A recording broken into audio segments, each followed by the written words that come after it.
দেশে জ্বালানি তেলের বাজার স্থিতিশীল রাখতে অবৈধ মজুত ও পাচারকারীদের বিরুদ্ধে কঠোর অবস্থানে যাচ্ছে সরকার। এ ধরনের অপরাধে জড়িতদের ধরতে নির্ভরযোগ্য তথ্য দিলে সরকারের পক্ষ থেকে সর্বোচ্চ 1 লাখ টাকা পর্যন্ত পুরস্কার দেওয়ার ঘোষণাও দেওয়া হয়েছে। সোমবার বিদ্যুৎ জ্বালানি ও খনিজ সম্পদ মন্ত্রণালয় থেকে পাঠানো এক বার্তায় জানানো হয়, জ্বালানি তেলের অবৈধ মজুত ও পাচার রোধে সম্পৃক্ত করা হচ্ছে সাধারণ জনগণকেও। কেউ যদি এ সংক্রান্ত সঠিক তথ্য দিয়ে প্রশাসনকে সহায়তা করেন, তবে তাকে এই পুরস্কার দেয়া হবে। পাশাপাশি নিশ্চিত করা হয়েছে তথ্যদাতার পরিচয়ও রাখা হবে গোপন। সরকারের পক্ষ থেকে বলা হয়েছে, সাম্প্রতিক সময়ে কিছু অসাধু ব্যবসায়ী কৃত্রিম সংকট তৈরি করতে তেল মজুদ ও পাচারে জড়িয়েছে। এর ফলে বাজারে তৈরি হচ্ছে অস্থিরতা এবং সাধারণ মানুষ শিকার হচ্ছেন চরম ভোগান্তির।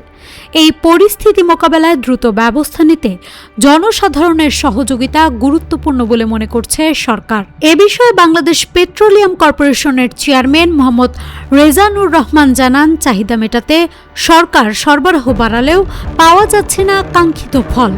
মার্চের শুরুতে আগের বছরের তুলনায় দ্বিগুণেরও বেশি তেল সরবরাহ করা হলেও আতঙ্কে অতিরিক্ত কেনা এবং অবৈধ মজুদের কারণে সংকট কাটেনি।